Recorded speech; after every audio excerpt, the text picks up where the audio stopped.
Human beings are hardwired to believe that the laughter we give to the world is a reflection of the peace we keep within ourselves. Yet the most profound comedies are often built upon the scaffolding of a silent, inherited weight. We assume that those who teach us how to love, how to hope, and how to stand by one another have mastered the art of escaping their own shadows. But the heart is a complex vessel that can carry both a nation's joy and a private tectonic pressure. On December 14, 2025, in the affluent, sun-dappled quiet of Brentwood, Los Angeles, that pressure reached a devastating conclusion. When the front door of the Reiner residence was opened that afternoon, there was no sound of a struggle, only a heavy, crystalline silence that seemed to swallow the California sun. The discovery of the body was not marked by the chaos of Hollywood drama, but by a chilling domestic stillness that signaled the end of an era. The world saw a titan of cinema, a man who had defined the cultural landscape for 5 decades. But the clinical reality of that afternoon suggested a much more complicated internal and external battle. This is not a story of headlines or the hollow noise of social media speculation. To understand how a life dedicated to the light ended in such sudden, profound darkness, we must look past the persona of the meathead and the visionary director.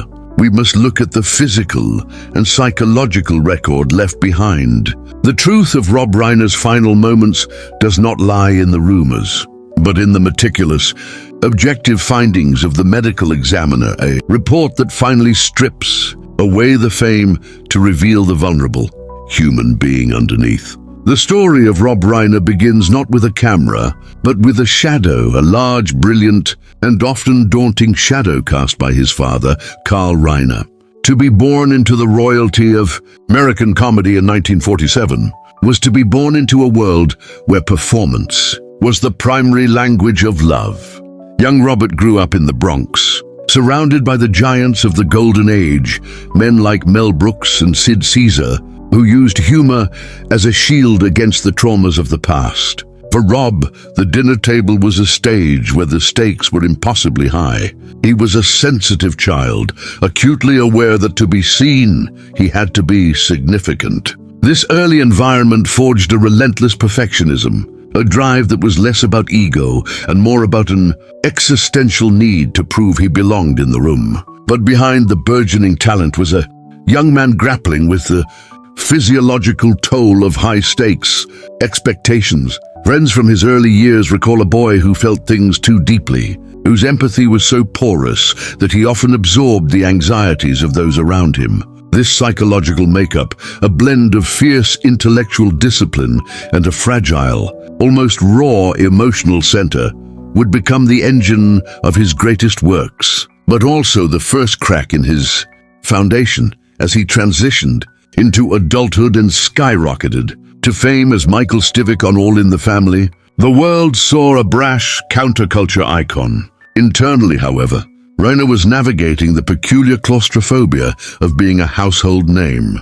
Fame is often described as a gift, but medically and psychologically, it acts as a chronic stressor, a constant elevation of cortisol that keeps the body in a state of low-level fight or flight. For Reiner, the transition from actor to director was an attempt to regain control, to move from being the subject of the lens to the master of the narrative. His run of films in the 1980s and 90s, from the subversive wit of Spinal Tap to the aching nostalgia of Stand By Me, showed a man obsessed with the human condition. Yet those close to him began to notice the physical cost of this obsession. He was a man who did not just work, he consumed himself. The long hours on set were fueled by a nervous energy that began to manifest in subtle health issues, fluctuations in weight, bouts of insomnia, and a growing reliance on the very discipline that was beginning to exhaust him. He was the big-hearted genius the public loved, but that heart was already carrying the cumulative weight of a lifetime spent trying to outrun the expectations of a legacy. There was a specific, quiet gravity to Reiner's middle years, a shift from the boisterous young man to a more contemplative, perhaps more weary, statesman of cinema. He became a champion for social causes, throwing his weight behind early childhood development and civil rights, almost as if he were trying to heal the world in place of the things he couldn't fix closer to home. His marriage to Michelle Singer in 1989 provided a much-needed anchor, a partnership built on mutual respect and shared activism. To the outside world, they were the ultimate power couple, stable and enduring. But beneath the surface of this idealized life, there were the standard yet compounding stresses of aging and family. The human body is a ledger, and by his 70s, Reiner's ledger was beginning to show the strain. There were whispers of minor cardiovascular concerns and the standard aches of a life lived at high speed, but he masked them with the same practiced ease he used to direct a scene. He was always on, always the provider of wisdom and humor. He had built a life of immense beauty and influence. Yet as we move toward the final chapters of his story, it becomes clear that the most dangerous pressures are the ones we believe we have finally learned to manage. The stage was set for a final act that no one, least of all the man who had written so many perfect endings, could have ever anticipated. Something was fundamentally wrong, not just in the environment around him, but in the delicate balance between the man he was and the life he had built. To the outside observer, the later years of Rob Reiner's life appeared to be a masterclass in aging with grace and purpose. He remained a formidable force in the political arena and a revitalized presence in the director's chair, yet the physical vessel carrying this legacy was quietly, steadily fraying. As the calendar turned to 2024 and 2025, the internal toll of a life defined by high-intensity output began to surface in the clinical record.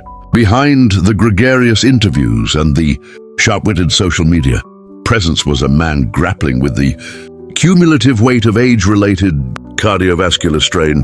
Doctors had begun to monitor a persistent hypertensive condition, a silent, invisible pressure that mirrors the external stresses of a career built on the absolute necessity of being right, of being influential, and of being the anchor for a family and a community. However, the most significant decline was not found in the rhythm of his heart, but in the psychological exhaustion that comes from a lifelong, unresolved battle.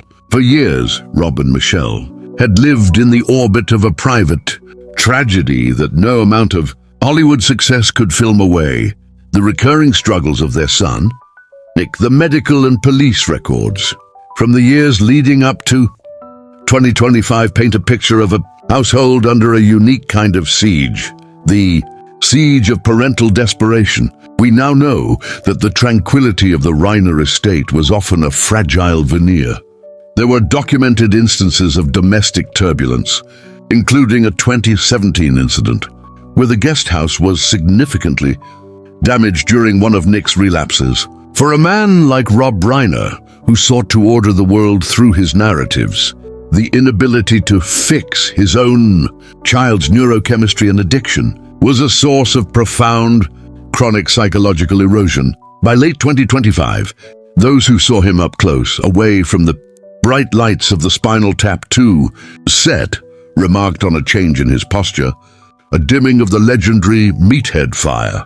The medical reality of chronic stress is that it eventually compromises the immune system and the neurological response. Reiner was reportedly dealing with increased fatigue and a sense of ominous foreboding that he even mentioned in passing during a CNN interview. He was 78 years old, and while he possessed the intellect of a man half his age, his body was becoming a map of every battle he had ever fought. He was increasingly isolated, not by choice, but by the weight of a secret he carried, the terrifying reality of living with a loved one whose mental health was spiraling beyond the reach of the best medical interventions money could buy. The final weeks were marked by a series of quiet, concerning events. There were reports of a heightened state of anxiety within the Brentwood home, a sense that the family was reaching a breaking point. While the public saw a titan of the Democratic Party and a cinema legend preparing for his next release, The private reality was one of doctors' visits, failed interventions, and the bone-deep exhaustion of a father who had spent 20 years trying to save a son from himself. The body does not forget these burdens. It stores them in the arteries, the nerves, and the brain. On the night of December 13th, 2025, just hours before the silence fell, Eric Idle noted that Rob sounded lovely on the phone, yet there was a lingering sense of a man holding a line that was about to snap. The physical decline was subtle, masked by the dignity of a performer, but the psychological foundation was on the verge of a catastrophic collapse. The stage was no longer a film set. It was a quiet house in Brentwood, where the decades of love, pressure, and illness were about to collide in a way that no script could have ever anticipated. The quiet that filled the Reiner residence in Brentwood on the afternoon of December 14, 2025, was finally broken by the procedural arrival of the Los Angeles County Medical Examiner's Department. When a figure of nearly mythical stature like Rob Reiner dies suddenly, the air around the event becomes instantly dense, saturated with speculation and media whispers. The clinical process that followed, however, remained immune to the noise. It was cold, methodical, and rigorously objective. The body was transported with the silent dignity afforded to a cultural icon. But once inside the examination suite, fame and prestige evaporated under the fluorescent lights. On the stainless steel table, he was no longer the architect of generational comedies or an influential political activist. He was a 78-year-old man whose complete biological history was indelibly written into the tissues, organs, and vessels of a visibly worn structure. The post-mortem examination was not merely a legal formality. It was the final investigation into a life, lived at the dangerous intersection of exuberant public joy and a deep, corrosive private sorrow. The medical examiner's initial findings began with a clarity that immediately dismantled the sensationalist theories already spreading through the digital void. Despite the well-known domestic turbulence and documented tensions within the family dynamic in recent years, the toxicology report was notable for its absolute transparency. There were no traces of illicit substances, no evidence of desperate self-medication, and no indication that his life had been surrendered to any form of chemical escapism. Instead, the focus of the autopsy turned to the cardiovascular system, the central engine that had sustained decades of creative and emotional intensity. Rob Reiner's heart, which had metaphorically carried the weight of his son's struggles and the burden of his own expectations of perfection, showed physical signs of a long-term battle. The examination revealed significant cardiomegaly, with markedly thickened left ventricular walls, direct physical evidence of years under the strain of not fully controlled systemic hypertension. His coronary arteries, in turn, exhibited advanced atherosclerosis, with plaque buildup narrowing the pathways of vital blood flow. The official cause of death was determined to be an acute myocardial infarction, a catastrophic event precipitated by chronic stress and systemic inflammation, conditions that often accompany prolonged psychological trauma. What made this medical report a document that changed everything, however, was not merely the diagnosis of cardiac failure, but the biological context it provided for Reiner's final hours. The scene investigation and tissue analysis revealed a body in a state of profound physiological exhaustion. The medical truth that emerged was that Rob Reiner did not simply die from an ordinary heart attack of old age. He died under the physical weight of a decades-long vigil. The report revealed elevated cortisol levels and stress markers suggesting that his organism had been operating in a near-constant state of fight or flight. For a man who sought to impose order on the world through narratives and laws, the inability to heal the pain within his own home generated an internal erosion that no modern medicine could contain. The document showed that while the world saw a resilient titan, his biology was quietly unraveling under the pressure of being the safe harbor for everyone around him, while his own foundation was steadily undermined by a pain He could neither direct nor script. The investigation was also meticulous in ruling out any possibility of external intervention or violence. Despite reports of prior family conflicts, the medical examiner found no bruises, no signs of struggle, and no physical trauma suggesting anything beyond a natural event. Yet natural feels like an insufficient word to describe a death so intrinsically tied to the exhaustion of the human spirit. By documenting the extent of coronary disease, the report silenced tabloid theories of conspiracy or violent tragedy, replacing them with a far sadder and more universal reality. The human heart has a finite tolerance for anguish, and Rob Reiner's had finally reached its maximum capacity. The forensic report served as an autopsy not only of a man, but of an era defined by impossible expectations placed upon public figures and their private lives. With the conclusion of the medical inquiry, Rob Reiner's legacy underwent a subtle and profoundly human transformation. He ceased to be only the director who taught us to laugh or the activist who fought for the vulnerable. He became a symbol of the silent struggle faced by so many parents and caregivers living in the shadows of fame. His death became a catalyst for a broader national conversation about elder health and the secondary trauma experienced by families grappling with addiction and mental health challenges. The medical examiner's report, once a cold and clinical document, became a mirror reflecting a truth we often prefer to ignore. Our bodies are the final custodians of our secrets and our most intimate sacrifices. Science confirmed what intuition had long suspected, that Reiner's devotion to his family and his causes came at a devastating biological cost. As the sun sets on the legacy of a man who helped shape American culture, we are left with the image of a life fully, if painfully, lived. Rob Reiner did not have a Hollywood ending. He had a human one, marked by the dignity of someone who fought until the final heartbeat. The report is filed, the evidence is unequivocal, and the man has finally found the rest his restless mind and weary heart had long sought.